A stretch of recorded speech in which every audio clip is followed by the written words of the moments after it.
Mastery करना चाहते हैं तो आपको आंसर राइटिंग प्रैक्टिस पर मास्टरी करनी ही होगी। पर सवाल है आंसर कैसे लिखे जाएं? आंसर लिखने की बेस्ट प्रैक्टिस क्या होती है? कैसे बेस्ट आंसर डिलीवर किया जाए? सोचा कैसे जाए? मल्टी डायमेंशनल थिंकिंग कैसी की जाए? कई बार ये सवाल आपको बहुत उलझाते हैं। मैं आपका गाइड ओजांक लेकर आ रहा हूँ MEP mains answer practice program, जहां हर दिन आकर मैं आपसे मेंस आंसर प्रैक्टिस के बारे में बात करूंगा, वो भी सिलेबस वाइज, यानी कॉन्सेप्ट बताने के साथ साथ आपको क्रिटिकल थिंकिंग भी सिखाऊंगा और साथ ही साथ सिखाऊंगा कि किसी क्वेश्चन पे एक मॉडल आंसर कैसा होना चाहिए। तो अगर आप भी जुड़ना चाहते हैं तो हमारे साथ जुड़ जाएं। Ojaank any time learning app download कर लें, वहां दिन में 1:30 बजे या हमारे YouTube channel IAS with Ojaank sir पर ये क्लासेस अवेलेबल रहेंगी। कितने प्राइस होनी चाहिए इसकी? 8,000, 10,000 या 12,000? नहीं, ये क्लासेस बिल्कुल निःशुल्क है। जी हाँ, बिल्कुल सही सुना, ये टोटली फ्री क्लासेस है मेरे द्वारा और मैं आपको स्टेप बाय स्टेप हर चीज सिखाऊंगा। तो अब देर किस बात की, जुड़ जाइए मैप प्रोग्राम के साथ, यानी मेंस आंसर प्रैक्टिस, और UPSC में अपनी सफलता को बिल्कुल सुनिश्चित कर लीजिए।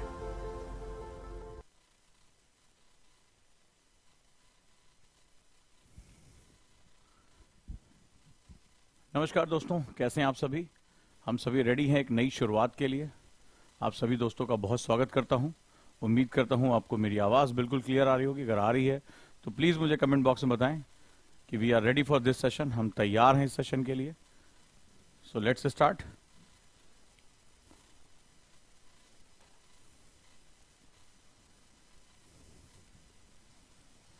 रेडी दोस्तों?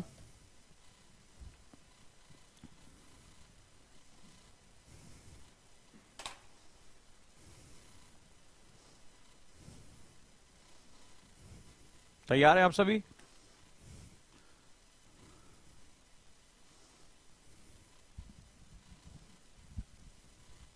बहुत जबरदस्त क्लास आज होने जा रही है और वो है मेंस आंसर प्रैक्टिस, यानी इसका नाम हमने दिया है मैप।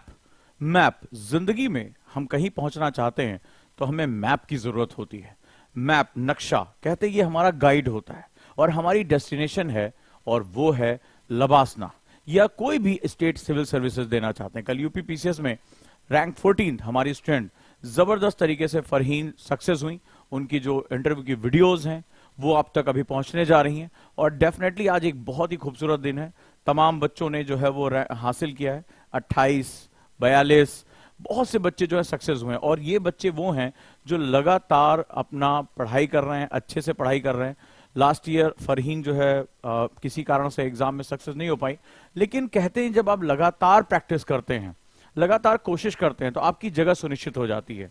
कुछ समय पहले याद होगा मैंने आपसे कहा था कि UPSC की प्रिपरेशन एक ऐसी प्रिपरेशन है कि अगर आपने दिल से कर लिया तो आपको दुनिया की कोई ताकत अपनी जगह ढूंढने से रोक नहीं पाएगी। फरहीन ने लास्ट ईयर जो है वो UPSC दिया था इंटरव्यू, और कुछ थोड़े से मार्जिन की वजह से उनका सिलेक्शन नहीं हो पाया, फाइनल लिस्ट में वो नहीं आ पाई। लेकिन उन्होंने हिम्मत नहीं हारी, और हिम्मत ना हारने की वजह से वो लगातार प्रयास करते रहे और रैंक 14 यानी SDM की पोस्ट UP PCS में उन्होंने धूम धड़ाके से निकाला। अभी भी उनके पास UPSC का जो है वो रिजल्ट बाकी है, बहुत अच्छा कर सकती हैं। तो डेफिनेटली ये एक बहुत ही गर्व का मोमेंट होता है, एक सीखने की चीज होती है कि अगर हम लगातार कोशिश करें, अगर हम लगातार अपनी जिद पर लड़े रहें, अगर हम लगातार एक सही डायरेक्शन में प्रयास करें, तो दुनिया की कोई ताकत हमें रोक नहीं सकती। क्या आप एग्री करते हैं? मुझे कमेंट बॉक्स में बताइए कि वास्तव में ये एक चीज है जो आपको बताती है कि अगर हम दिल से तैयारी करें, सही तरीके से तैयारी करें, तो डेफिनेटली हमें सक्सेस मिलती ही मिलती है। तो दोस्तों, अब सोचना किस बात का, चलिए आज सभी बच्चों के लिए एक नई शुरुआत करता हूं। मैंने आपसे वादा किया था, मेरे कई बच्चों ने कहा था कि सर हमें मेंस आंसर प्रैक्टिस आपके साथ करनी है, आपको चीजें जो है समझना है, आपका स्टाइल समझना है। तो मैं लगातार जो है वो कोशिश ये करता रहा कि मैं आपके साथ जुड़ता रहूं। लास्ट ईयर हमने एक 20 प्रिंसिपल्स ऑफ आंसर राइटिंग शुरू किया था, बहुत ही ऑसम। इतने बारीक मेथड मैंने आपको बताए थे कि किस तरह से हमें सक्सेस को लेकर आना है। तो डेफिनेटली उससे बहुत बच्चों को लाभान्वित हुए, वो बहुत ज्यादा फायदा हुआ। अब आज से हम शुरू करते हैं और हम सिलेबस के हिसाब से, यानी according to the syllabus, GS के चारों पेपर के हिसाब से हम जो है आगे बढ़ते हैं और मैप की शुरुआत करते हैं। अगर आप रेडी हैं इस मुहिम के लिए तो आप सभी का बहुत बहुत स्वागत है, और आप यहां मेरे साथ जुड़ सकते हैं और मेरे साथ प्रैक्टिस कर सकते हैं। इसकी जो पीडीएफ है वो Ojaank any time learning app आप जानते हैं, वो पीडीएफ शाम को 6 बजे अपलोड होगी। यानी जो मैं आपसे आज क्वेश्चन कराऊंगा, तरीके सिखाऊंगा, उस क्वेश्चन की जो पीडीएफ होगी वो आपको Ojaank any time learning app पे एमएपी सीरीज के अंतर्गत ही मिल जाएगी। तो तैयार हैं? सबसे पहले कितने ऐसे स्टूडेंट हैं जो आंसर राइटिंग का महत्व ही नहीं जानते हैं, और साथ ही साथ जो बच्चे प्रीलिम्स दे रहे हैं उनके लिए भी बहुत जरूरी है। क्या कारण क्या है कि मेरा पढ़ाने का स्टाइल आप जानते हैं कि मैं सब्जेक्ट के सभी डायमेंशन को कवर करने की कोशिश करता हूं। तो मैं ऐसे भी टॉपिक्स ले रहा हूं जिनका जो वैल्यू है, जिनकी जो चीजें हैं वो करंट अफेयर्स के साथ भी जुड़ी हुई हैं। और अभी आप पहले क्वेश्चन से ही आपको इसका अंदाजा मिल जाएगा कि मैं वहां पर प्रीलिम्स के लिए भी बहुत इंपॉर्टेंट इंफॉर्मेशन भी कवर कराने जा रहा हूं। क्लियर है? साथ ही साथ इन टॉपिक्स के पीछे के जो वैल्यूएबल इंफॉर्मेशन है, जो इंपॉर्टेंट इंफॉर्मेशन है, वो भी मेरी आदत है कि मैं डिस्कशन में उसको जरूर लाकर रखता हूं। चलिए शुरुआत करते हैं। बहुत से ऐसे स्टूडेंट होंगे जो सोचते होंगे कि साहब अभी हमने तैयारी शुरू भी नहीं की है और Ojaank sir mains answer practice लेकर आ रहे हैं, वो भी syllabus wise, according to the syllabus, चारों पेपर के हिसाब से, और लंबी क्लासेस है, ये लगातार चलती रहेंगी। तो सबसे पहले मैं आपको यहां कुछ चीजें बता दूं।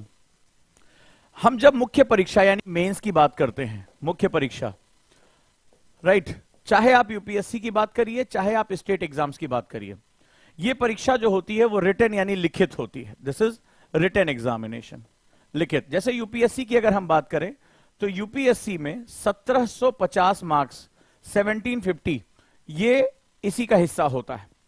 जो यूपीएससी में प्रीलिम्स के मार्क्स होते हैं वो ऐड नहीं किए जाते, यानी जो प्रारंभिक परीक्षा होती है उसके मार्क्स ऐड नहीं किए जाते, वो सिर्फ क्वालिफाइंग नेचर का होता है। बड़े ध्यान से समझ लो, 275 मार्क्स का इंटरव्यू होता है, 275 मार्क्स पर्सनालिटी टेस्ट जो है हमारा यहां पर होता है। लेकिन इसमें अंदाजा लगाना बड़ा मुश्किल होता है।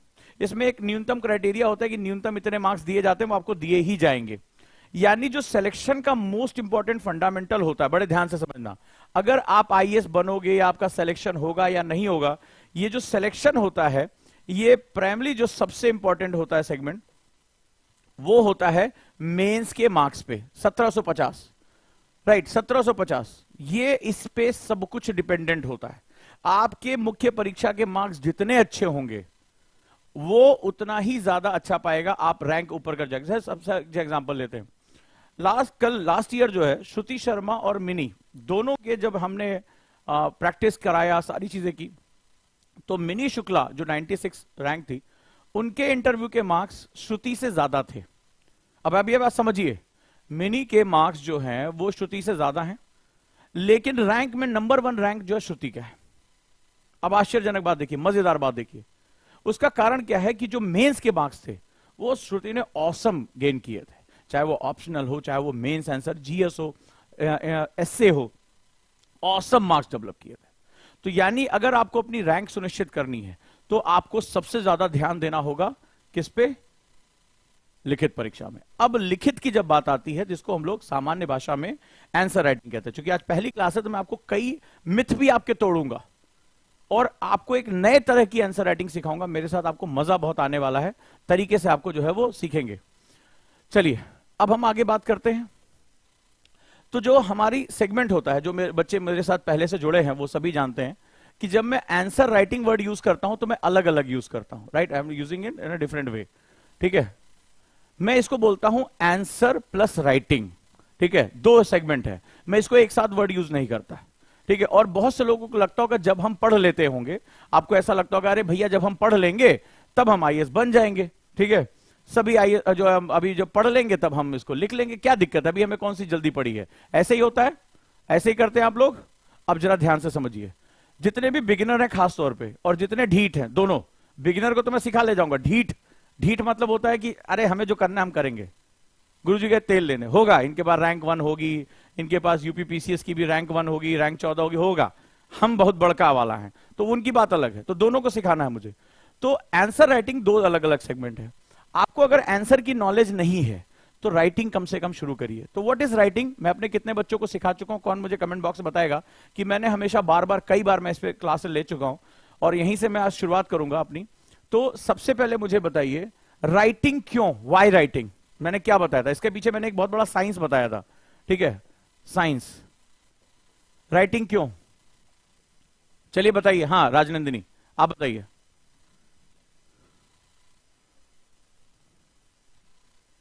वाई राइटिंग, और ये सीरीज कंटिन्यू रहेगी।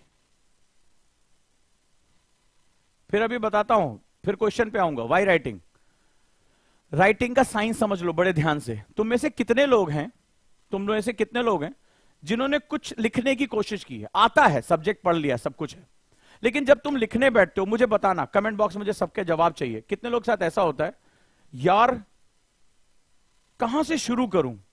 कितने लोगों के साथ होता है जब लिखने बैठे, कहां से शुरू करूं? कितने लोगों ने कभी कॉपी लिखी हो तो लिखते लिखते लिखते अचानक से अरे यार काटो काटो काटो, ये नहीं होगा, ये नहीं होगा, फिर से लिखो, फिर काटो काटो काटो काटो, यार ये यार अरे यार ये नहीं, यार काटो काटो काटो, ऐसे काट के फिर दोबारा। कितने लोग हैं, मुझे ईमानदारी से बताओ, डॉक्टर से कभी बीमारी नहीं छुपाते, कितने लोग हैं जो इस तरह से आंसर लिखते हैं? कहां से शुरू करूं यार, सब तो आता है, सब तो सर ने पढ़ा दिया, हाँ मैंने पढ़ भी लिया है, लेकिन कहां से आंसर लिखना शुरू करूं, कहां से कहां से कहां से? अब फिर लिखने के बाद ये कॉपी किसकी होती है? अब झूठ मत बोलना, मेरे पास कॉपियां चेक करने के लिए आती हैं, ओजांग टेस्ट प्रैक्टिस पे इतना जो है कॉपियां होती हैं।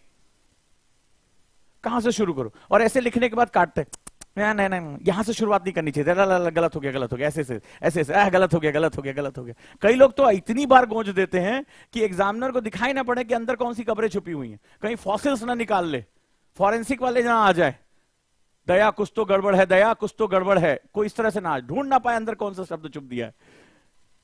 अगर ये प्रॉब्लम आपकी है तो इसका मतलब है आपको आंसर राइटिंग का साइंस ही नहीं पता है।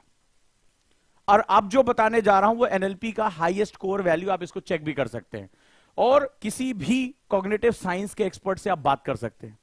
होता क्या है, हमें लगता है कि हमारे दिमाग में जो विचार हैं, ये हमारा जो दिमाग मस्तिष्क है, हमारे जो विचार हैं, हम इसको कभी भी आंसर राइटिंग के फॉर्म में पेज पे लिख सकते हैं। नहीं, ऐसा नहीं होता। होता यह है, हम लोग मोटर स्किल, आप देखते होंगे जो बच्चे दिव्यांग होते हैं मानसिक रूप से, ठीक है, स्पेशली एबल्ड होते हैं, उनको अपनी मोटर स्किल्स में दिक्कत, उनको हाथ पैर मूवमेंट करने में बहुत दिक्कत होती है, रिफ्लेक्सेस उनके प्रॉपर नहीं होते हैं, ठीक है, तो हम लोग इसको मोटर एक्टिविटी बोलते हैं। छोटे छोटे बच्चे होते हैं, आप देखिएगा किसी भी चाइल्ड साइकोलॉजिस्ट से बात करिएगा, डॉक्टर से, तो आपको मोटर एक्टिविटी के बारे में बताएगा। यानी आपका दिमाग जैसे जैसे डेवलप हो रहा होता है, आपके जो ऑर्गन्स हैं, हाथ स्पेशली, तो वो कैसे रिएक्ट कर रहा है, ठीक है, तो ये दोनों जो है वो न्यूरल नेटवर्क से जुड़े होते हैं। आपका हाथ और आपका दिमाग, ये दोनों जो है दिमाग का एक हिस्सा, जैसे जैसे वो सोच रहा है वैसे वैसे आपका हाथ रिएक्ट करे, तो इसको बोलते हैं रिफ्लेक्शन डेवलप होना। जैसे आप में से कई लोग होंगे क्रिकेट खेलने की कोशिश करते होंगे, लेकिन हर कोई ना सचिन तेंदुलकर है ना विराट कोहली, क्योंकि उन्होंने क्या किया, बार बार प्रैक्टिस करके अपने रिफ्लेक्शंस को बहुत जबरदस्त मूव कर लिया। जब सामने वाला एक बॉल फेंकता है 140-150 किलोमीटर प्रति घंटे की रफ्तार से, तो इनके रिफ्लेक्सेस स्ट्रांग होते हैं, ये पहले से ही अंदाजा लगा लेते हैं कि हाथ बॉल किधर पड़ेगी, और उसके अकॉर्डिंग ये क्या करते हैं, बिहेव करते हैं। पहले से सेकेंड्स के हिस्से में तय होता है कि इस पे मुझे रोकना है, चौका मारना है, छक्का मारना है, क्या करना है। ये स्थिति होती है, रिफ्लेक्सेस डेवलप हो जाते हैं, मोटर एक्टिविटी डेवलप हो जाती है। तो आप जब आंसर राइटिंग प्रैक्टिस करते हैं तो आपके रिफ्लेक्सेस डेवलप हो जाते हैं, रिफ्लेक्सेस। अब रिफ्लेक्स क्या काम करेगा? रिफ्लेक्स काम करता है तुरंत डिसीजन लेने की क्षमता। रिफ्लेक्सेस क्या काम करता है? तुरंत डिसीजन लेना। आप देखिए, कई लोग गाड़ी चलाते हैं, कार, अभी नई नई कार चलानी सीखी है, तो आपने देखा होगा, अरे दाएं काटना है बाएं काटना है, ऐसे हड़बड़ाते रहते। कभी नोटिस किया है, लाके भिड़ा दिया, अंदाजा ही नहीं लगा ब्रेक कब लेना है। और वहीं पर कोई रेसर है जो रेस करता है, उसके रिफ्लेक्सेस इतने ट्रेन हो जाते हैं कि वो मतलब सेकंड के हिस्सों में भी, मिली सेकंड्स में अपनी कार को मूवमेंट करा देता है, गियर ले लेता है, ब्रेक ले लेता है, सट से काट लेता है अपनी गाड़ी को। ये लोग ट्रेंड जो है रेसर होते हैं, वर्षों से इन्होंने ट्रेनिंग ली होती है। This is known as development of reflexes. ये बहुत इंपॉर्टेंट कॉन्सेप्ट होता है।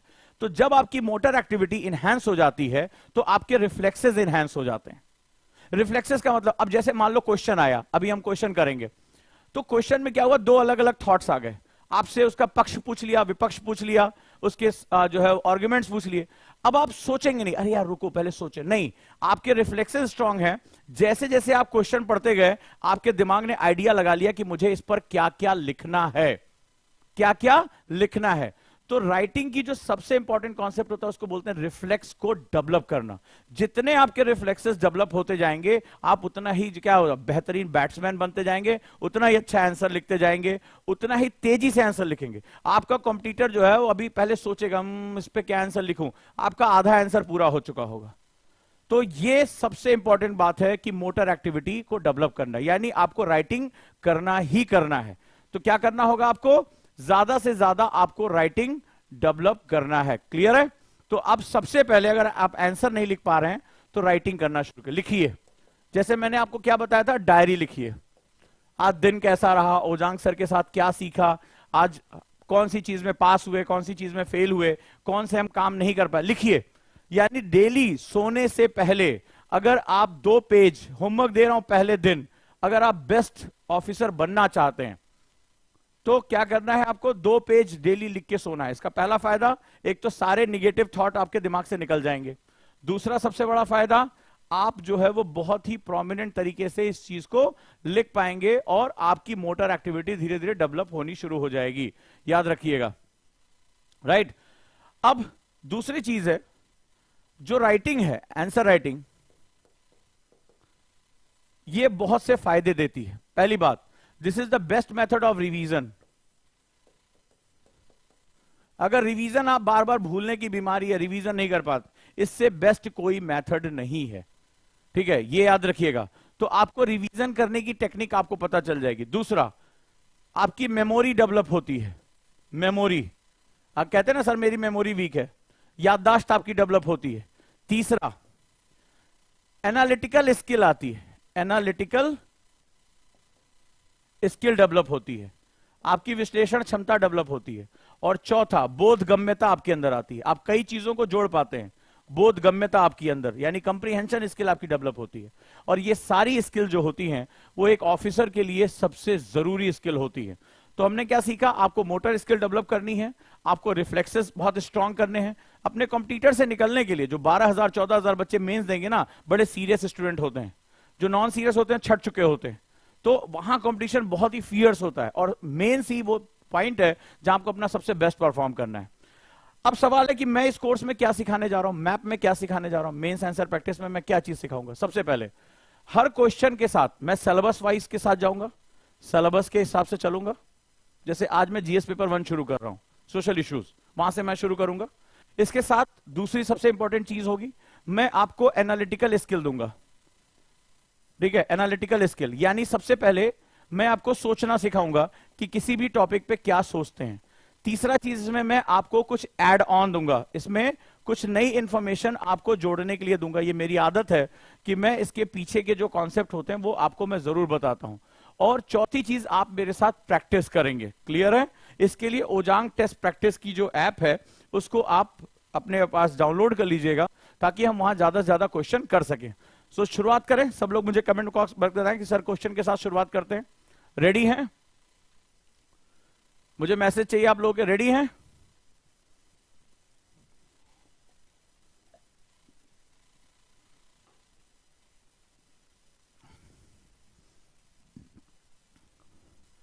तो चलिए शुरुआत करते हैं। एवरीबॉडी,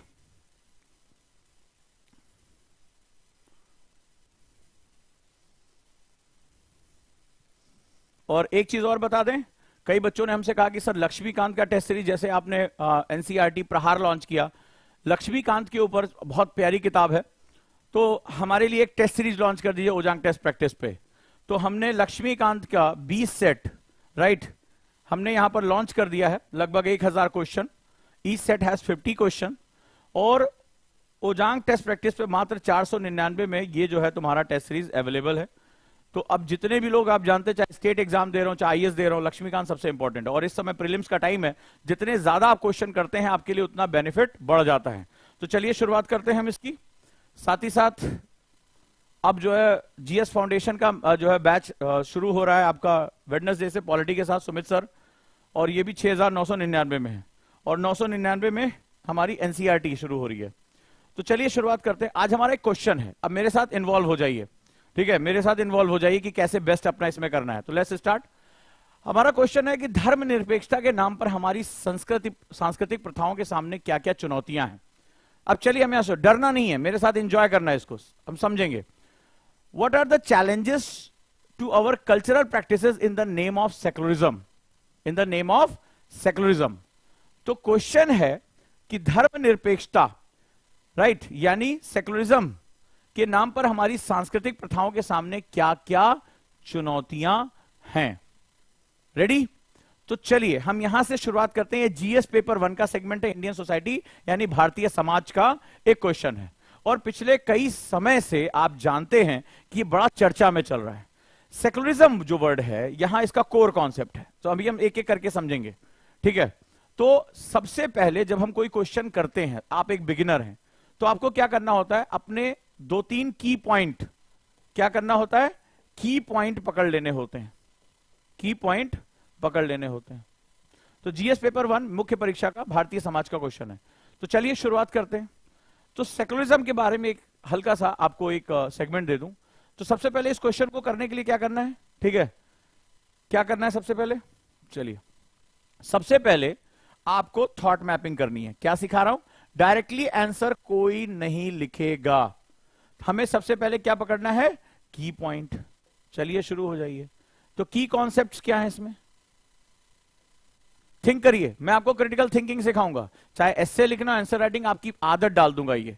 तो क्या करना है आपको, सबसे पहले, यस, शाबाश, इसमें आंसर जो है ध्यान से पढ़ो, चाहो तो लिख भी लो अपनी कॉपी में। कितने लोगों ने लिख लिया, कितने लोगों ने लिख लिया, जल्दी बताओ। बहुत मैजिकल मेथड सिखा रहा हूं, आंसर को एकदम तोड़ दो। आंसर को जिसने मैप कर लिया, चलिए अब आंसर को मैप करते हैं, जिसने आंसर को मैप कर लिया मैक्सिमम मार्क्स उसके हैं। आंसर कहता है कि क्वेश्चन में पूछा गया कोई भी डायमेंशन, यूपीएससी कहता है क्वेश्चन में पूछा गया कोई भी की पॉइंट आपको छोड़ना नहीं है। स्टूडेंट जब डायरेक्टली लिखना शुरू कर देता है तो उससे की पॉइंट छूट जाते हैं। क्लियर है? तो क्या करना है आपको, यहां पर सबसे पहले आपको यह समझना है धर्मनिरपेक्षता, की पॉइंट क्या क्या है आइडेंटिफाई करो। उसके बाद इसका प्रभाव किस पर पूछ रहा है, समाज पर नहीं पूछ रहा है, न राजनीति पर पूछ रहा है, न अर्थव्यवस्था पर पूछ रहा है, किस पर पूछ रहा है, सांस्कृतिक प्रथाओं। और तीसरे पार्ट क्या है, क्या ये उसके सहयोग में है, नहीं, चैलेंजेस, क्या पूछ रहा है, चैलेंजेस, चुनौतियां। तो इसका मतलब है कि अगर मैं अपने आंसर में 3 बातों को रख लूं, बड़े ध्यान से समझना, बड़ी इंपॉर्टेंट बात कह रहा हूं, अगर मैं अपने आंसर में 3 बातों को आइडेंटिफाई कर लूं तो मेरे लिए की पॉइंट समझना बहुत आसान है। यह बताओ किसको किसको समझ में नहीं आया, सबसे पूछना, हम सीखने के लिए आए हैं, हम यहां सीखने के लिए आए हैं। आज एक क्वेश्चन हम करके जाएंगे, हो सकता है यही तुम्हारा इस साल के लिए, तुम्हें पता है अखबार किसने किसने पढ़ा, इस साल के लिए सेकुलरिज्म वर्ड बार बार इस्तेमाल हो रहा है। अभी मैं कहानी सुनाऊंगा और कहानी में तुम्हें एक ऐसी किताब से परिचित कराऊंगा जो आज के समय में बहुत रिवोल्यूशनरी बुक हो चुकी है। राजीव मल्होत्रा की किताब है ब्रेकिंग इंडिया, एक नए पर्सपेक्टिव से लिखी गई हिस्ट्री की किताब है। और आप जानते हैं कि अभी हाल ही में हिस्ट्री की किताब में, इतिहास की किताब में, एनसीईआरटी में काफी चेंज किए गए हैं। तो अभी इसको जानना चाहोगे, कौन कौन इसका सार जानना चाहेगा, कितने लोग? ब्रेकिंग इंडिया किताब को, बहुत प्यारी किताब है, 2 पार्ट में आई है, दूसरी स्नेक इन गंगेज, ये भी किताब आई है, कितने लोग इसको समझना चाहेंगे? तो करंट में ये बहुत इंपॉर्टेंट मुद्दा है। अब जरा ध्यान से समझें। तो हमारे पास 3 पॉइंट आ गए, पहला सेकुलरिज्म, दूसरा कल्चरल यानी सांस्कृतिक प्रभाव भारत का, और तीसरा चैलेंजेस। और ये दोनों आपस में लिंक हैं, ये दोनों आपस में क्या है, कनेक्टेड है इसके प्रभाव के कारण। ठीक है, गोज लो कॉपी, मेरे साथ साथ कौन कौन कर रहा है जल्दी बताओ। यस सर हम कर रहे हैं, सभी लोग मुझे बताएं। तो फिर मैं इसका सेगमेंट बताता हूं। यहां तक किसको किसको ओके हो गया, लिखो बताओ कि हमें इसके रेफरेंस में इन दोनों को लिंक करके लिखना है। ये 3 पॉइंट हैं इसके, हाँ या ना? बेस्ट आंसर राइटिंग बता रहा हूं, कभी गलती नहीं करोगे। और 150 वर्ड में बेहतरीन आंसर, 100 वर्ड में बेहतरीन आंसर लिख दोगे। मान लो ये 100 वर्ड्स में लिखने को आ जाए, 100 वर्ड्स में लिखने को आ जाए, तो कैसे लिखोगे? To the point. रेडी? चलो अब मजेदार चीज देखते हैं। तो यहां हम जो करने जा रहे हैं वो बड़ा इंपॉर्टेंट है। अब कहानी जो है थोड़ा सा सुन लो, मैं आपका ना पढ़ाऊंगा भी, तो कहानी थोड़ी सुनते हैं। 42वां संविधान संशोधन था, 42वां 42nd कॉन्स्टिट्यूशनल अमेंडमेंट हुआ। और आपको पता है कि भारत की प्रस्तावना के मूल में यह नहीं था। 42वें संविधान संशोधन में सेकुलरिज्म वर्ड जोड़ा गया। ठीक है, सेकुलर वर्ड जोड़ा गया, सेकुलरिज्म वर्ड जोड़ा गया, जिसको हिंदी में धर्म निरपेक्षता कहा गया। अब मैं जानना चाहूंगा मेरा कौन कौन सा स्टूडेंट जो हिस्ट्री का स्टूडेंट रहा है वो मेरे साथ यहां पर है। मैं सबसे पूछना चाहूंगा, आ जाओ हिस्ट्री पे, और इस किताब का अर्क बताऊंगा तुम्हें। अब धर्मनिरपेक्षता शब्द जोड़ा गया। यह किताब जो है ब्रेक इन इंडिया, इसमें जो इसका टाइटल है western interventions in Dravidian and Dalit fault lines, यानी किस तरह जब अंग्रेज हमारे ऊपर शासन करने आए, हमें गुलाम बनाया, तो उन्होंने भारतीय पद्धतियों को हमेशा के लिए बदल के रख दिया और हमारे अंदर विभाजन की रेखाओं को रख दिया। जब मैं भारत की बात करता हूं, बड़े ध्यान से सुनना, हो सकता है प्री में आ जाए, हो सकता है मेंस में आ जाए, मैं यहां सिखाऊंगा तब लिखना बताऊंगा। तो जब हम भारत की बात करते हैं तो मैंने एक लाइन बोली थी, बड़ी खूबसूरत लाइन थी, अगर आप लोग को याद होगा, कि वेस्टर्न ने सबसे बड़ी गलती क्या की। जब इसमें चैप्टर जाओगे तो इन्होंने बताया कि जो यूरोपियन थिंकर थे, जिनको हम अपने सर माथे पर रखते हैं, ठीक है, इन्होंने बेसिकली जैसे आर्यन थ्योरी बता दी कि आर्य रेस था, बाहर से आया था, और भारत में कभी भी रेस का सिद्धांत, नस्ल का सिद्धांत भारत में कभी नहीं रहा। वर्ण रहे हैं लेकिन नस्ल का सिद्धांत यूरोप में रहा है। और उन्होंने जब हमारा इतिहास लिखा तो अपने हिसाब से लिखना शुरू कर दिया, और धीरे धीरे वही भारतीयों ने और भारत के जो लेफ्ट बिरादरी थी उसने कॉपी करना शुरू कर दिया। अब दो चीजें मैं बताता हूं। सबसे पहले मैंने अपने स्टूडेंट को एक जो है वो ब्रह्मास्त्र दिया था। किसी भी राष्ट्र को देखने का नजरिया दो चीजों में तय होता है। जल्दी से मुझे आंसर दो, किसने किसने मेरी एनसीईआरटी की, तमिलनाडु की क्लास की है? किसी भी देश को देखने का नजरिया दो पार्ट में होता है। जल्दी जल्दी बताओ, डिस्कशन, सभी बच्चे मेरे साथ कहीं ना कहीं जुड़े होंगे, जल्दी बताओ मुझे। शाबाश निशा, वेरी गुड बेटा, वंडरफुल वैदेही। इस बार देखो यूपीपीसीएस में लड़कियों ने टॉप मारा है जबरदस्त तरीके से। हां, दैट इज देश और काल। किसी भी चीज को, देश का मतलब it's not country, it's geography, it's climate, देश काल। शाबाश, जिसको जिसको याद है 100% मार्क्स, जिसको नहीं याद है पीछे एक चपत लगाओ। शाबाश मेरे बच्चों। देश काल, तो this is the geographical region, and काल का मतलब होता है वो टाइम जोन।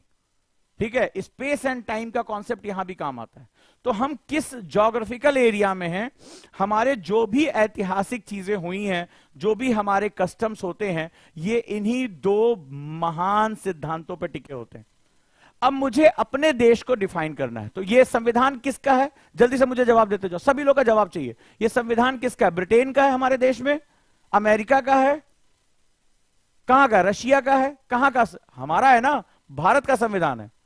तो भारत के संविधान में जो शब्द या तत्व इस्तेमाल किए जाएंगे वो किसके होंगे, किसके होने चाहिए? जल्दी मुझे बताओ, किसके होने चाहिए? सभी जितने भी भारतीय हैं, जो दिल से सच्चे भारतीय हैं, वो मुझे इसका जवाब दें। हमारे जो सिद्धांत, हमारे जो वोकैबुलरी है, हमारा जो व्याकरण है, वो हमारे हिसाब से होना चाहिए या इंग्लैंड के हिसाब से होना चाहिए? जल्दी बताओ। क्योंकि किसी भी देश को डेवलप होने के लिए तुम्हें देश काल का, या आचार्य चाणक्य ने भी कहा था, मैंने क्लास में पढ़ाया था कि आचार्य चाणक्य की थ्योरी थी। तो किसके होने चाहिए?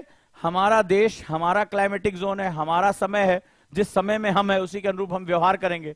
तो हमारी परिभाषाएं हमारी होनी चाहिए, हां या ना? किसी को कोई डाउट? अब तुम्हें बताता हूं कि यह शब्द हमेशा से इतना चर्चा में क्यों रहा है, और अभी आजकल हर मंच पे तुम इस शब्द को लेकर हमेशा कोई ना कोई चर्चा सुनते होगे, चाहे इसके पक्ष में चाहे इसके विपक्ष में। हां या ना? अब जरा देखो, चूंकि वेस्टर्न ने हमारा इतिहास लिखा है, उन्होंने हमें साक्ष्य दिए, ये यही कह रहा है, this is the break in India, कि किस तरह से उन्होंने भारत को तोड़ने के लिए बौद्धिक साजिशें की थी। ये पूरी किताब यही है, कैसे उन्होंने रेस थ्योरी दी थी, कैसे उन्होंने बताया था कि आर्य बाहर से आए थे, कैसे उन्होंने द्रविडियन फॉल्ट लाइन तय किया था, जबकि आर्य हमारे देश में श्रेष्ठ लोगों को कहा जाता था। वो जो श्रेष्ठ थे वो आर्य थे। तो हमें गलत सलत इतिहास पढ़ा के हमें आपस में लड़वा दिया, क्योंकि हमारा इतिहास बहुत उच्च था। अगर आप लोग मेरे तमिलनाडु की क्लास में होंगे तो आपको बहुत अच्छी तरह पता होगा कि भारत इतना उच्च कैसे था। चलिए अब हम बात करते हैं। तो जो हमारी वोकैबुलरी हमारे हिसाब से होनी चाहिए। अब इनके पास, वेस्टर्न के पास था रेस थ्योरी, ठीक है, रेस, ये नस्ल के हिसाब से, आज भी गोरे काले करते रहते हैं ये लोग, ठीक है, ये वहां से छुट्टी नहीं पाए हैं। तो रेस थ्योरी थी इनके पास। इन्होंने क्या किया, जब हम धर्मनिरपेक्षता की बात करते हैं, सेकुलरिज्म, सेकुलरिज्म, तो ये इस चीज को बताते हैं, जैसे रोमन साम्राज्य में था कि अगर हम यहां से बात करते हैं कि राष्ट्र का कोई धर्म नहीं होगा, राष्ट्र का कोई धर्म नहीं होगा। कितने लोगों ने यह सुना है?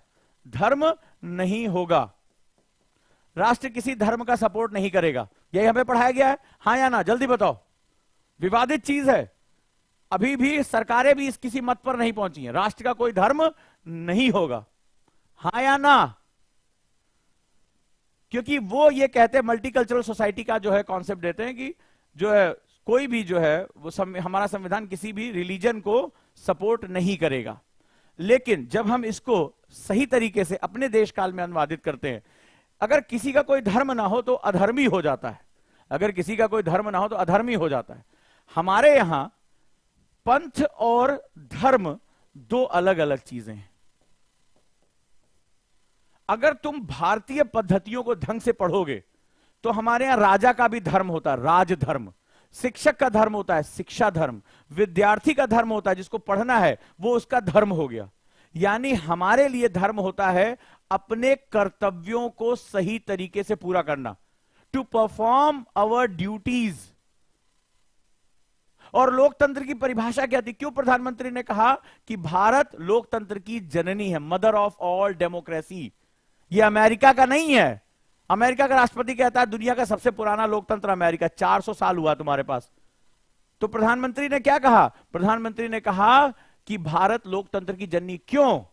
क्योंकि लोकतंत्र में सिर्फ फंडामेंटल राइट्स नहीं होते हैं, सिर्फ आपके अधिकार, अधिकार से तो आप राष्ट्र से मांगते रहोगे। तो यह कहा जाता है कि आप राष्ट्र को क्या दोगे, दैट्स वेरी इंपॉर्टेंट। आप राष्ट्र को क्या दोगे कि बहुत जरूरी हो जाता है। तो राष्ट्र को क्या दे रहे हो तो वो कर्तव्य से तय होता है। तो लोकतंत्र की परिभाषा अगर मैं बेसिक भी लूं, for the people, of the people and by the people, लोगों का, लोगों के लिए, लोगों के द्वारा। तो इसमें मतलब लोगों के लिए है तो लोगों के द्वारा भी तो है, यानी एक हाथ से ले रहे दूसरे हाथ से। अगर तुम राष्ट्र से केवल मांगते रहोगे, चावल दो, गेहूं दो, फलाना दो, ढिकाना दो, तुम राष्ट्र के लिए कुछ नहीं कर रहे हो। और जो पैसा मिला उससे गुटखा खा के जाके राष्ट्र की संपत्ति पे थूक आए। वो ताजमहल बनाने में उसको इतने साल लगे थे, अपनी मोहब्बत में बना के गया। क्या बात है, अरे रुको, एक मिनट रुको यार, पहले थूक ले। अब उसके संगमरमर में थूक के उसका संगमरमर गला दिए, जिसको वातावरण नहीं गला पाया उसको तुमने गला दिया। ये हालत हो गई। तो हम अपने राष्ट्र को गंदा कर रहे हैं, हम अपने राष्ट्र को गंदा कर रहे हैं, हमारे अंदर कर्तव्य नहीं। अब जरा ध्यान से देखो क्यों ये बड़ा गहरा कॉन्सेप्ट है। तो हमारे यहां पंथ, पंथ क्या है? निजी मामला है। आप ईश्वर को, खुदा को, जो परम शक्ति है, चाहे आप आस्तिक हो चाहे नास्तिक हो, चाहे आप मूर्ति पूजक हो या मूर्ति पूजक नहीं हो, एकेश्वरवादी हो अनेकेश्वरवादी हो, पंथ का मतलब होता है पथ से निकला हुआ, यानी ईश्वर तक पहुंचने के कई रास्ते हैं। तुम नमाज पढ़ो, मैं मंदिर जाऊं, कोई गुरुद्वारा जाए, क्यों जाए? क्यों जाए? पथ है मेरे, मैं पथिक हूं, और पथ से उस परम सत्ता तक पहुंचना है जो मेरे जीवन को ऊंचाई पे लेके जाए, जो मेरे जीवन को इनलाइटन करे, मेरी लाइफ को इनलाइटन करे। तो ये डिफरेंट डिफरेंट पथ हैं। कोई मंदिर जाता है, कोई शिव की पूजा करता है, कोई वैष्णव है, कोई निर्गुण है, कोई सगुण है। पंथ भी, हिंदुत्व में भी तमाम तरह के जो है वो सेगमेंट है। कोई मूर्ति पूजा करता है, कोई मूर्ति पूजा नहीं करता है। तो इसका सीधा सा मतलब ये रास्ते जा कहां रहे हैं? ये एक रास्ते जा रहे हैं। तो ये मेरा निजी मामला हो गया, ये मेरा निजी मामला हो गया, ये मेरा सार्वजनिक मामला हो गया। पंथ ये मेरा, मैं किसी भी रूप में पूजा करूं, मैं नमाज पढ़ूं, मैं मस्जिद जाऊं, मैं मंदिर जाऊं, मैं गुरुद्वारा जाऊं, मेरी इच्छा है। मैं अपने ईश्वर से कैसे संवाद कर रहा हूं, वो जीसस हैं, वो खुदा हैं, वो भगवान है, वो मेरा व्यक्तिगत मसला है। वो ना मैं तुम्हें समझा सकता हूं ना तुम्हें दिखा सकता हूं। ना तुम अपने खुदा को मुझे दिखा सकते हो, ना मैं अपने भगवान को तुम्हें दिखा सकता हूं। यह व्यक्तिगत आस्था है, यह व्यक्तिगत आस्था है, राइट और रॉन्ग। लेकिन धर्म सार्वजनिक है। राजा छुप छुप के थोड़े ना काम करेगा। राजधर्म है, न्याय स्थापित करना है, प्रजा का जो है वो हित करना है, यह राजधर्म है। मैं शिक्षक हूं, अगर मैं दिल से ना पढ़ाऊं तो मैं अपने शिक्षक धर्म का पालन नहीं कर रहा हूं। तुम विद्यार्थी हो, तुम्हारा काम है जो काक चेष्टा वको ध्यानम सा निद्रा तथैव च अल्पाहारी ग्रह त्यागी विद्यार्थी पंचलक्षणम। और हाथ गुलगुल पांव गुलगुल और ठास भोजन चाप निद्रा विद्यार्थी पंचलक्षणम। पता चला तुम उल्टे ही काम कर रहे हो कि कभी हाथ पैर मुलायम मुलायम है, कभी मम्मा घर से बाहर नहीं निकले, और ठास भोजन यानी खूब दबा के खा लिया गले तक, और चाप निद्रा दबा के सो रहे, तो वो विद्यार्थी धर्म नहीं है। तो अगर हर कोई, अगर मान लीजिए सारे स्टूडेंट अपने धर्म का पालन करने लगे, तो ये कॉलेज में जो दुपट्टा खींचने का जो चलन चल रहा है, फैशन चल रहा है, अश्लील हरकतें करने का, एमएमएस बनाने का चल रहा है, ये सब बंद हो जाएगा। ये जो अमेरिका में गोलियां चलाते घूम रहे हैं वीडियो गेम के, सब बंद हो जाएगा। तो अब क्या करना पड़ेगा? हमारे लिए धर्म और पंथ दो अलग अलग चीजें।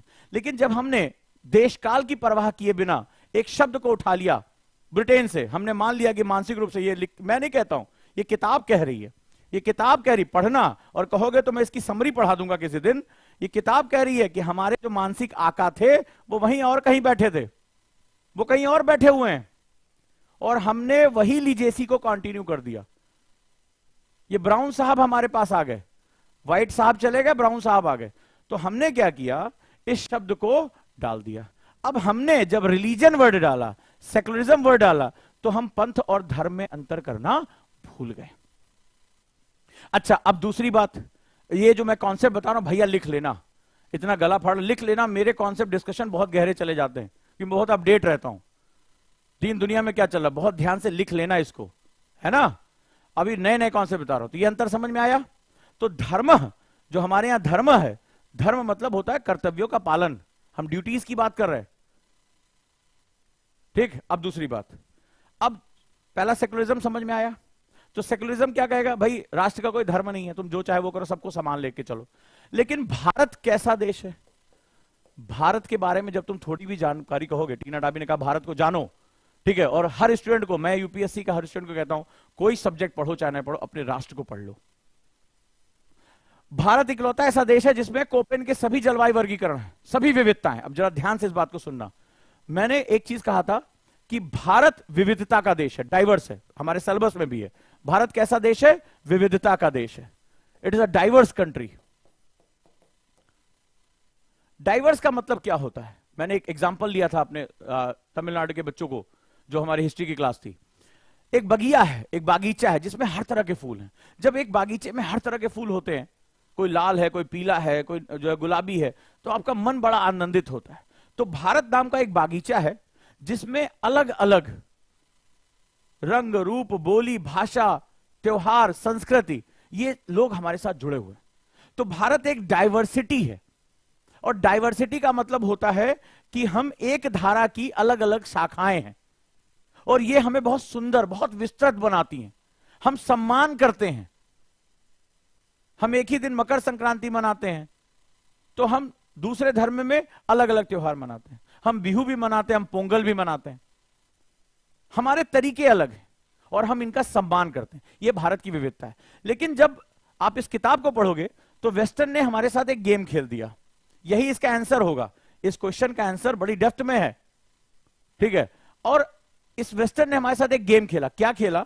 इसने हमारी विविधता को, लिख लेना और जरूरत पड़े तो इंटरव्यू में मार के चले आना, हमारी विविधता को हमारी भिन्नता बना दिया। यानी हमारी डाइवर्सिटी को उसने हमारे डिफरेंस सेट कर दिए। कितना बड़ा गेम खेल गए, क्योंकि वो नस्लवादी थे। वो गोरे और काले में अंतर करते थे, वो व्हाइट और ब्राउन में अंतर करते थे। आज ऋषि सुनक को देखो, फेविक्विक लगा के बैठना पड़ रहा है, नहीं तो गोरे कुर्सी खींच ले जाएंगे। सारे के सारे गोरे, नस्लवादी गोरे, ब्रिटेन की रिपोर्ट पढ़िए, ऋषि सुनक के खिलाफ हैं। वो कोशिश कर रहे हैं कि लिज ट्रस वापस आ जाए या बोरिस जॉनसन वापस आ जाए। एक गलती का इंतजार कर रहे हैं वहां के गोरे, हाँ या ना, पढ़ा कि नहीं पढ़ा। वो बर्दाश्त नहीं कर पा रहे कि जिसके ऊपर हमने 190 साल जूते के नीचे रखा, प्लस 70 साल और जोड़ लो उसमें, कि उन्हीं की सत्ता लगभग किसी ना किसी रूप में चलती रही। वो हमें अपना माई बाप मानते रहे। आज वहां का एक भारतीय किस तरह हमारा प्रधानमंत्री बन गया, बर्दाश्त नहीं हो रहा उनसे, बर्दाश्त नहीं हो रहा, तमाम तामझाम कर रखे। अब जरा ध्यान से सुनो इसको। तो विविधता जो हमारी डाइवर्सिटी थी, बड़ा प्यारा लाइन है, इसको लिख लेना। आंसर में मारोगे पंच लाइन, कपिल शर्मा की तरह तुम्हारा भी शो हिट हो जाएगा, समझ जाएगा एग्जामिनर की पढ़कर आया। हमारी जो विभिन्नता, हमारी जो विविधता थी, हमारी जो डाइवर्सिटी थी, डाइवर्सिटी जीन पूल को स्ट्रांग करती है। हम उत्तर से दक्षिण तक, पूर्व से पश्चिम तक भारतीय हमारी विविधता से बंधे हुए। हमारी जलवायु अलग है, हम अलग अलग जलवायु क्षेत्र में, हमारे पास क्या नहीं है, और यही हमें रिच करती है। अगर आप में से किसी ने भी थोड़ा भी एनवायरमेंट इकोलॉजी पढ़ा होगा तो आपको पता होगा जब जैव विविधता ज्यादा होती है तो फूड चेन यानी जो एनर्जी ट्रॉपिक साइकिल उतनी ज्यादा विविध हो जाती है, सर्वाइवल के चांसेस बढ़ जाते हैं। तुमसे कभी कोई अगर कहे इंटरव्यू में या कभी क्वेश्चन आ जाए कि भारतीय संस्कृति सनातन क्यों रही है, जो है एक बड़ी कहानी है कि सारी सभ्यताएं मिट गई लेकिन भारतीय सभ्यता नहीं मिटी, उसका सबसे बड़ा कारण है कि हमने हमेशा अपनी विविधता को सम्मान दिया, हमने विविधता को समझा, एक्सेप्ट किया। और जब विविधता, डाइवर्सिटी ज्यादा होती है तो एनर्जी सप्लाई भी क्या हो जाती है, फूड चेन डाइवर्स हो जाता है, सर्वाइवल बढ़ जाता है। पढ़ा है कि नहीं पढ़ा है? लेकिन इन कमबख्तों ने क्या किया, पश्चिम ने और कुछ भारतीयों ने मिलकर हमारी विविधता को भिन्नता मान लिया। भिन्नता मतलब डिफरेंस है, तुम अलग हो मैं अलग, तुम अलग हो मैं अलग हूं, तुम्हारी प्रथाएं अलग है मेरी प्रथाएं। अब जब अलग अलग हो गया तो लड़ाई तो होगी होगी भैया, क्योंकि मैं अपनी प्रथा को कहूंगा मैं बेस्ट हूं। कारण एग्जाम्पल दे रहा हूं, भारत की सनातन परंपराओं की बात करो। एक शैव की पूजा, शिव की पूजा कर रहा है, एक वैष्णव है, एक निर्गुण की बात कर रहा है, एक सगुण की बात कर रहा है। ऐसा नहीं है कि सिर्फ इस्लाम में ही मूर्ति पूजा का विरोध है, निराकार भी है। जब चारवाक को पढ़ते हो, महर्षि कर्णाद को पढ़ते हो, बोला यही लोग सब कुछ है, कोई ईश्वर का कोई भी हम रूप नहीं मानेंगे, हमने सबको स्वीकार किया। ये स्वीकार हमारा सबसे बड़ी बात है। कोई भस्म रमाए जो है वो अघोरी बन जाता है, कोई साफ सुथरे कपड़े पहन के मंदिर में बैठा हो, सबको हम स्वीकार कर रहे हैं। क्या नागा साधु नहीं है हमारे यहां? क्या अघोर प्रथाएं नहीं है? हम किसी को निष्कासित नहीं कर रहे हैं, हम सबकी विविधता को स्वीकार करने वाले देश हैं। हमारे यहां तो नास्तिकों को भी सम्मान है। अगर नहीं होता तो चारवाक का दर्शन भारत में नहीं पढ़ाया जाता। तो ये हमारी सबसे बड़ी खूबसूरती है। इसने क्या किया, इसको डिफरेंस बना दिया। और जैसे डिफरेंस बनाओगे तुम अपनी पहचान के लिए लड़ोगे और वहीं से सारी चीजें गड़बड़ हो जाएगी। तो भारत को भारत के टर्म पे समझना। तो अब आंसर क्या लिखना होगा हमें? चलो भैया बता दो। तो इसका आंसर सबसे पहले क्या करना पड़ेगा, हमें इसकी डिफिनीशन देनी पड़ेगी। धर्मनिरपेक्षता कहते किसको है? ठीक है, धर्मनिरपेक्षता सेकुलरिज्म कहते किसको है? जो किसी भी धर्म की तरफदारी या पक्षपात ना करता हो, सभी धर्मों को समान मानता हो, जो धार्मिक नियमों से प्रभावित ना हो, यानी राष्ट्र अपने साथ कोई भी धर्म लेकर नहीं चलेगा। धर्म को यहां बार बार लेकिन धर्म वर्ड किया गया है कि वो उसको व्यक्तिगत मानेगा और इसमें प्रवेश नहीं करेगा। लेकिन भारत के टर्म में ये तो बड़ा सुंदर है, लेकिन ये वेस्टर्न के संदर्भ में बहुत अच्छा है। वो मल्टीकल्चरल सोसाइटी की बात कर रहे हैं, वो बात कर रहे हैं सेकुलरिज्म, वहां के लिए बहुत अच्छा है। रिलीजन वर्ड उनका है, हमारे यहां रिलीजन धर्म नहीं पंथ है। तुम कैसे भी पूजा पद्धति करो, तुम किसी भी धर्म को, जो किसी पंथ को मानते हो, में कोई लेना देना नहीं। अब यहीं पर हो गई गड़बड़, क्योंकि ज्यादातर जो नेता थे हमारे, जो नीति अंदर, अब अंग्रेजी में पढ़े लिखे थे, बाहर विदेश से पढ़कर आए थे, तो उनको विदेश ही समझ में आता था, भारत का देशकाल समझ में नहीं आता था। अब हो गया बवाल। अब भारत है क्या, अब तुम्हें चुनौती लिखनी है। कौन कौन लिखेगा? तो चलो चुनौतियां लिखना शुरू करें। तो भारत की सांस्कृतिक प्रथाएं बहुत विविध है। नॉर्थ ईस्ट को देखो, नॉर्थ ईस्ट का पहनावा, खान पान, रंग रूप बिल्कुल अलग है। कश्मीर को जाकर देखो, खान पान, पहनावा बिल्कुल अलग अलग है। तो भारत में तुम सबको एक डंडे से हाँक नहीं सकते, तुम्हें उनको सम्मान जो है वो लेकर आना पड़ेगा। तो नतीजा क्या होगा?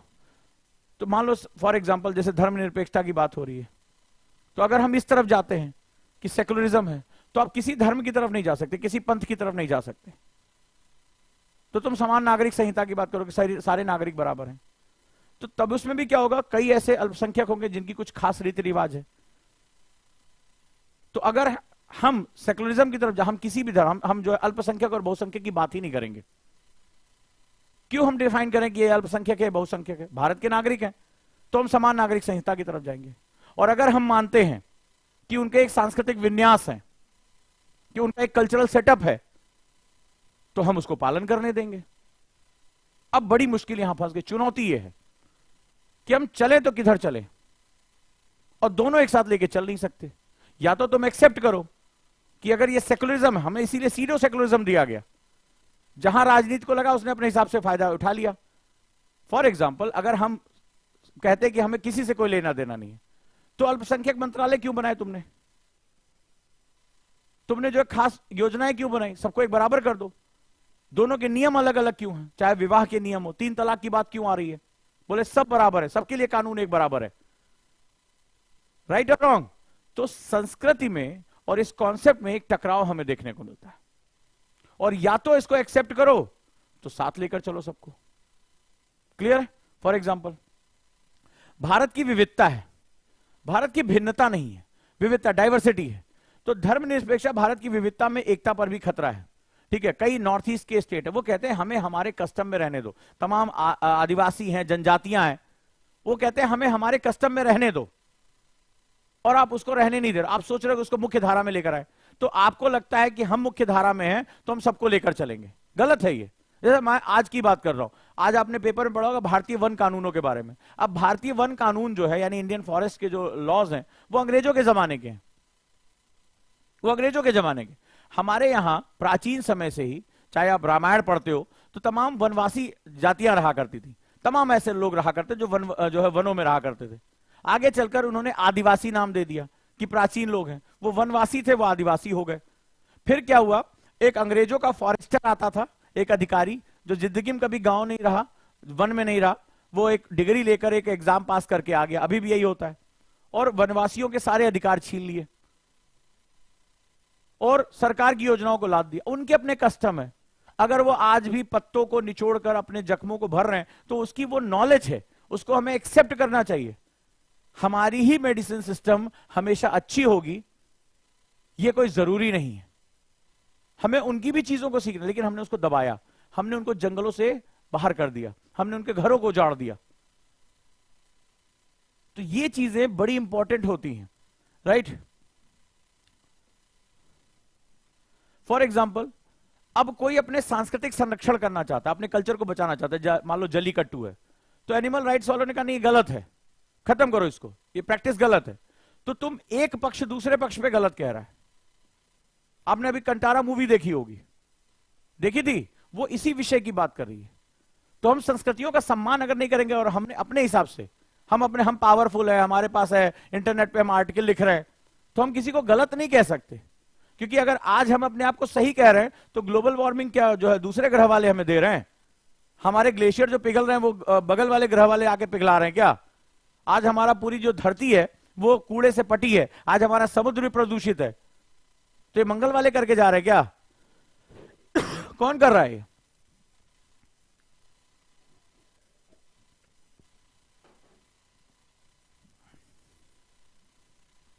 तो हमने क्या बचाया? हमने कहा कि भारतीय संविधान के अनुरूप धर्मनिरपेक्षता का हमने सॉफ्ट रूप अपनाया है, जिसमें सिर्फ सामाजिक सुधार के लिए धर्म में हस्तक्षेप करता है, जैसे 3 तलाक के मामले में, सबरीमाला मंदिर के मामले में। ठीक है, हम यहां पर प्रवेश करते हैं, हम ये समझते हैं, हमने फिर वहां से निकाल लिया कि भैया इसमें मानव का हित होना चाहिए। तो आप निष्कर्ष क्या निकालोगे, उपसंहार क्या लिखोगे? कि भारतीय धर्मनिरपेक्षता का स्वरूप सांस्कृतिक प्रथाओं के खिलाफ कोई चुनौती नहीं है, बल्कि धर्म के नाम पर होने वाले भेदभाव को खत्म करने का प्रयास है। It is a effect. ठीक है, ये क्या है? एक एफर्ट है कि हम कोई भी धार्मिक कुरीतियों को लेकर आगे ना बढ़े, और मानव के अधिकारों को हम क्या कर रहे हैं? ह्यूमन राइट्स, मानव के अधिकारों को सुरक्षित करने की कोशिश कर रहे हैं।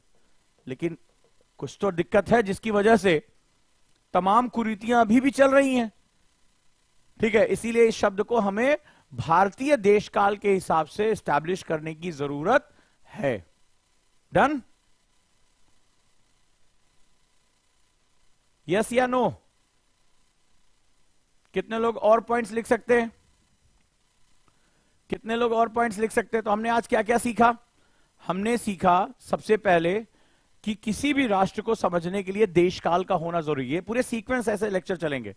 किसी भी समाज को समझने के लिए, देश को समझने देश काल का होना जरूरी है, यानी उसका कौन सा ज्योग्राफिकल क्लाइमेटिक रीजन है और किस टाइम जोन में बात करें। जो आज मैं बात कह रहा हूं, हो सकता है आज से 20 साल बाद वो गलत हो, या आज से 20 साल पहले वो किसी और रूप में जानी जाए। आज से 20 साल पहले अगर एलजीबीटी कमेटी के बारे में बात करते, लोग कहते हाँ क्या बात कर रहे हैं, ऐसा नहीं हो सकता। बट आज वो हमारे सामने सच्चाई है, आज कानून है, ठीक है। तो ये जरूरी है कि काल यानी समय में आप जो है उसके हिसाब से वर्णन करें, और यही हमें बदलाव की जरूरतों को पैदा करता है। दूसरा, जो वेस्टर्न फिलॉसफीज है और भारत को जिस तरह से उन्होंने रिप्रेजेंट किया, वो बहुत दूषित तरीके से रिप्रेजेंट किया। ये साजिश बहुत पुरानी है। भारतीय संस्कृत की गहराइयों को वो बहुत अच्छी तरह जानते थे, और वो जानते थे कि अगर भारत में विभाजन की लाइनों को उन्होंने डॉक्यूमेंटेड नहीं किया तो भारत उठ खड़ा होगा और पूरी दुनिया को वो जता देगा। जैसे अभी आजकल आप देख रहे हैं कि हमारे विदेश मंत्री जा जाके उन्हीं के देश में उनको गरिया के चले आ रहे हैं, तुम्हारी ऐसी की तैसी, ठीक है। वो बता रहे कि अरे तुम हमें प्रिंसिपल समझा। भी हाल ही में देखो, एक विदेशी पत्रकार ने पूछा, बता रहे हमें तुम प्रिंसिपल सिखा रहे हो, थोड़ा हिस्ट्री भी पढ़ लो। यही लाइन बोली, थोड़ी हिस्ट्री भी पढ़ लो। तुम्हारी हिस्ट्री क्या रही? रशिया पे क्वेश्चन पूछ लिया, बोला हमें प्रिंसिपल सिखा रहे हो, प्रिंसिपल सिखाने से पहले एक बार हिस्ट्री पढ़ लो, तुम्हारा क्या इतिहास है। तो अभी क्या है, इसलिए क्योंकि अब हम अपनी ताकत को धीरे धीरे पहचान रहे हैं। क्लियर है? ये जो चीजें बताती हैं कि इन्होंने हमारी डाइवर्सिटी को किस में कन्वर्ट कर दिया? डिफरेंस में। और जब किसी डाइवर्सिटी हमारी पावर थी, डिफरेंस हमारी कमजोरी है। तो हम क्या हुआ, हम भारतीय अपनी अपनी क्षेत्रीय पहचानों को लेकर, अपनी सांप्रदायिक पहचानों को लेकर लड़ने लगे, और हमारा जो एक बगीचा था, जो बहुत सुंदर था, विविध था, वो पूरा का पूरा नष्ट होने लगा। राइट? तो हमने आज ये पॉइंट सीखा। अब भारत को भारत के नजरिए से समझना बहुत जरूरी। हमने समझा पंथ और धर्म के बीच में क्या अंतर होता है। जो रिलीजन दोनों को एक ही रूप में बताता है, वो वास्तव में एक रूप नहीं है। किसी भी राष्ट्र को सक्सेस करने के लिए ड्यूटीज का होना बड़ी जरूरी है। खासतौर पे लोकतांत्रिक देशों में, डेमोक्रेटिक कंट्रीज में अगर लोग अपनी ड्यूटीज यानी कर्तव्यों को परफॉर्म नहीं करेंगे, राष्ट्र कभी उन्नत नहीं हो सकता। वो राष्ट्र अपनी सरकारों से कुछ मांगता रहेगा, हर 5 साल पे गवर्नमेंट चेंज करता रहेगा, अगले की उम्मीद करता रहेगा, और राष्ट्र की जो डेमोग्राफिक डिविडेंड है यानी जनांकीय लाभांश है, वो पूरी तरह से नष्ट हो जाएगी। जो आज युवा भारत है, वो आज से 25-26 साल बाद प्रौढ़ या बूढ़ा हो जाएगा। ये याद रखिएगा। तो भारत के पास डेमोग्राफिक विंडो ऑफ अपॉर्चुनिटी यानी अवसरों की जो जनांकी की खिड़की है, वो कुछ ही सालों के लिए खुली हुई है। हमें अपने महत्तम ताकत का प्रयोग करके अपने आप को विश्व शक्ति के रूप में कन्वर्ट करना है, नहीं तो आने वाली बूढ़ी आबादी को हम 2 वक्त का भोजन नहीं दे पाएंगे। तो आज कुछ डायमेंशन हुए, धीरे धीरे हम डेवलप करेंगे। तो आपको क्या करना है, आज आपको इसका फ्लो चार्ट बनाना है। फ्लो चार्ट, कितने पॉइंट्स आप लिख पाए। आज हमने क्या देखा, आज हमें राइटिंग शुरू करनी है। 2 पेज राइटिंग तुम्हें करके सोना है, डायरी राइटिंग करो। फिर दूसरा सिखाया, की पॉइंट बनाओ, आंसर को किसके आसपास लेकर जाना है। फिर जो मैंने आज डिस्कशन किया है उसका मुझे फ्लो चार्ट बना के दो, फ्लो चार्ट बना के दो। और आज का आंसर जो है वो कहां अपलोड हो जाएगा? Ojaank any time learning app पर आज शाम को 6 बजे ये पीडीएफ अपलोड हो जाएगी। आप लोग वहां से जाकर फ्री ऑफ कॉस्ट डाउनलोड कर सकते हो। आंसर प्रैक्टिस कहां से करोगे? ओजांक टेस्ट प्रैक्टिस ओटीपी की ऐप पे चले जाओ, ढेर सारे मेंस के क्वेश्चन अपलोड कर दिए हैं, वहां जाकर अपने आंसर को अपलोड करो। और डेली अगर वाकई में यूपीएससी में आप सक्सेस होना चाहते हो तो ये काम शुरू कर दो। और मंडे से एनसीईआरटी की क्लास है। आपको पता है कि एनसीईआरटी आंदोलन में हमने फिर से डिस्काउंट दिया है 999 रुपए में। जो लोग जुड़ना चाहते हैं, मंडे और ट्यूसडे 2 दिन का फ्री डेमो चाहते हैं, वो यहां जुड़ सकते हैं। हिस्ट्री से उनकी क्लासेस शुरू हो रही हैं। So Ojaank any time learning app पे ये क्लासेस अवेलेबल है मात्र 999 में। जुड़ जाइए इसके साथ बड़ी संख्या में और आगे बढ़ जाइए। क्लियर है? अच्छा, आज मुझे बताइए प्रयास कैसा लगा। और सभी लोगों के पास Ojaank any time learning app है? सबसे पहले मुझे बताइए, आज ये जो हमने शुरुआत एमएपी की है वो आपको कैसा लगा? अच्छा लगा हो तो भाई मुझे कमेंट बॉक्स में बताइए। वीडियो को जो है लाइक करिए, अपने दोस्तों को भेजिए। और ये निरंतर चलने वाली श्रृंखला है। मंडे को फिर मिलूंगा और वहां एक नए टॉपिक पे आपसे डिस्कशन करूंगा।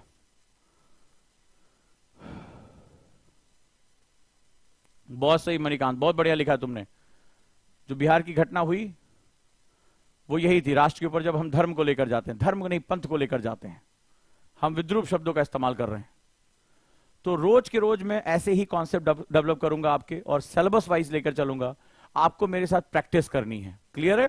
मैं आपको प्रैक्टिस सेट भी अवेलेबल कराऊंगा और देखता हूं कि आप लोग कितना उस पर प्रैक्टिस कर पाते हैं। और अगर नहीं कर पा रहे हैं तो मुझे अपडेट करेंगे कि सर ये दिक्कतें आ रही हैं, ताकि मैं रोज के रोज आपकी प्रॉब्लम का सॉल्यूशन लेकर आ सकूं। तो कैसा लगा प्रयास, मुझे जरूर बताइएगा। क्या क्या सीखा उसके अभी के अभी पॉइंट बना लीजिए, फ्लो चार्ट बना लीजिए उसका, क्लियर है? और फाउंडेशन बैच के साथ भी जुड़ जाइए। बुधवार से 1 साल का जीएस प्रीलिम्स का मेंस, और मेरे साथ जुड़े रहिए। और ओजांग एनी टाइम लर्निंग ऐप और ओजांग टेस्ट प्रैक्टिस ऐप दोनों डेवलप करिए। कितने लोग आज ओटीपी में जाकर आंसर लिखेंगे? कितने लोग? और जो लोग प्रीलिम्स दे रहे हैं वो लोग लक्ष्मीकांत का बैच ज्वाइन करें, मात्र 499 रुपए में। राइट दोस्तों, थैंक यू सो मच। तो चलिए वीडियो को शेयर भी करने का काम करिए, ये आपकी जिम्मेदारी है। पढ़ाना मेरा काम है, लोगों तक पहुंचाना आपका काम है। जो गांव देहात के बच्चे हैं उन तक पहुंचाइए। कितने लोग आज शेयर करेंगे इसको अपने दोस्तों को? Thank you so much.